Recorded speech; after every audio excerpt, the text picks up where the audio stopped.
You know, we think of detective stories as pure entertainment, right? A puzzle to solve. But what if a story tried to do something more?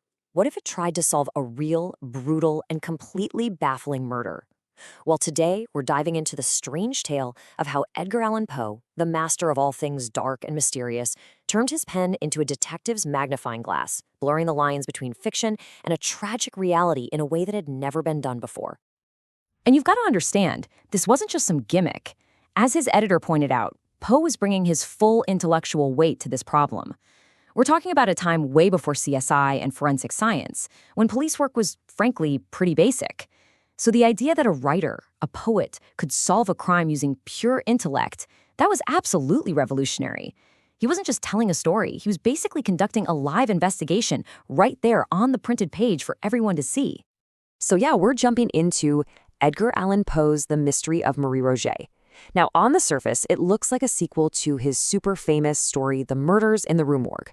But hiding just beneath that surface is a secret, a much, much more ambitious goal. I mean, just think about this question for a second. It's the whole heart of what Poe was trying to do. Could he, sitting in his study, armed with nothing more than a stack of press clippings and his own incredible logic, actually succeed where the entire police force had failed? It was such a bold, you could almost say arrogant proposition, and it was one that would literally change detective fiction forever. Okay, so to really understand Poe's fiction, we have to start with the grim fact that sparked it all. We need to step out of the story and into the real world, into a case that had the entire nation talking, the shocking murder of a young woman named Mary Cecilia Rogers. Let's set the scene. It's New York City, 1841. The city is just buzzing with gossip, rumors, and a whole lot of fear. And at the center of it all is Mary Rogers. She was something of a local celebrity, famous for her beauty and charm, working at a popular cigar shop. So when she was murdered, it wasn't just another crime. It was a full-blown public sensation, a front-page mystery that everyone had a theory about, but absolutely no one could solve. And the timeline of the real case was just so swift and chilling. Mary vanishes on a Sunday. Just 3 days later, her body is pulled from the Hudson. The newspapers go absolutely wild, the public is horrified, but the police, they are completely stumped. No leads, no suspects, nothing. And then, more than a year goes by, the case is ice cold, and that's when Edgar Allan Poe steps in, not as a witness, but as a storyteller on a mission. So how in the world did he plan to do it? Well, Poe created a whole new kind of investigator, one who didn't need to dust for prints or interview a witness. He basically invented the armchair detective, and its very first case was a very, very real one. Now this is where it gets really clever. Look at how directly Poe mirrored reality. He just lifted the entire case and transplanted it from New York to Paris. So Mary Rogers becomes Marie Rogêt. The Hudson River becomes the Seine.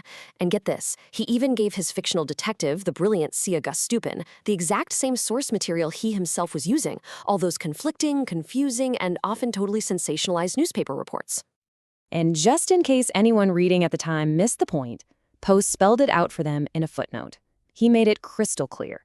He wasn't just borrowing the facts for a cool story. He was using the framework of fiction to build a logical argument, to conduct a real investigation with one goal in mind: finding the actual truth behind the headlines.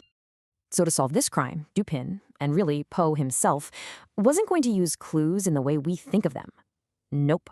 He was going to use a powerful intellectual tool, a method that Poe himself named ratiocination. So what on earth is ratiocination? Well, think of it like this. It's like being a detective and a mathematician at the same time. It's not just about finding clues.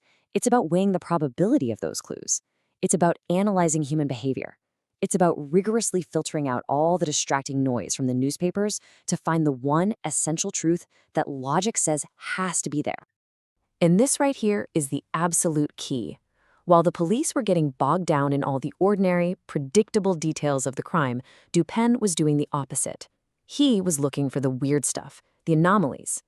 He believed the real path to the truth wasn't in what was familiar, but in the one strange detail that breaks the pattern. That, he argued, is where you'll find your killer. All right, so that's the theory. Let's see this method in action. Dupin took the most popular theory of the day, the one that was splashed all over the newspapers, and he just began to systematically tear it apart with pure, cold logic. So, the story everyone was telling themselves, the one fueled by the press, was this terrifying narrative. Mary Rogers had been abducted and murdered by a vicious gang. It was a simple, brutal explanation that seemed to fit the horrific nature of the crime. But for Dupin, it didn't just feel wrong, he saw it as logically impossible. And this is a perfect example of Dupin's method. He just attacks the whole theory with a simple but totally devastating question. A gang, he reasons, would use overwhelming force. It would have been swift, it would have been silent, there would be no reason for a long, drawn-out fight. The theory just didn't add up. Okay, let's walk through his logic here, step by step. First, all that evidence of a fierce struggle, the trampled ground, the broken bushes, everyone thought that screamed gang. But to Dupin, it proved the exact opposite. Why? Well, that's point two. A gang would have overpowered her in a second, no struggle necessary, which leads to the next point. A long, desperate fight like that suggests a conflict between two people, one against one. And therefore, the evidence doesn't point to a random gang at all, it points to a single person. And from there, he concludes it was most likely someone she knew, a secret lover. But he didn't even stop there. He went further. He looked at the details from the crime scene, the clothes that were placed just so, the scarf tied in a very specific way, and he didn't see evidence. He saw misdirection. It all looked a little too perfect, too neat. He began to suspect the whole scene was a plant, deliberately staged to make the police chase after the convenient gang theory and look away from the real killer. So, okay, if it wasn't a gang, then who was it? By following this chain of pure reason, Poe, through his detective Dupin, built a very detailed theory of the crime. He didn't name a person, but he named a specific type of person and a specific motive. So here's the solution that Poe came to, just through logic. 1. The killer was a single man, a secret lover. Poe drops a lot of hints that it was a naval officer she had a history with. 2. The motive wasn't random violence. It was a secret meeting, probably an elopement, that went horribly, horribly wrong. And 3, the murder itself didn't happen on land. It happened on the river, in a boat, which explained perfectly why her body was disposed of there so easily. And this is the most astonishing part of the whole story, at least according to Poe himself. In later editions of the story, he added this incredibly bold footnote. He claimed that his fictional analysis had been proven right by what happened in the real world. He wrote that confessions later on in the Mary Rogers case had confirmed, and I quote, absolutely all the chief hypothetical details of his literary investigation. He was saying, in essence, my story solved the crime. So beyond trying to solve this one case, the story had this massive legacy. It basically cemented the archetype of the genius detective. This is the blueprint for Sherlock Holmes, for Hercule Poirot, for countless others who rely on pure brain power, not brawn. It made the armchair detective a central figure in crime fiction, proving that maybe the greatest mysteries could be solved from the quiet of a study. So while the story's impact on fiction is undeniable, what about its impact on reality? The real murder of Mary Rogers was never officially solved. No one was ever convicted in a court of law. But Poe offered a solution so logical, so compelling, and by his own account, so accurate, that for many it's become the accepted truth of the case.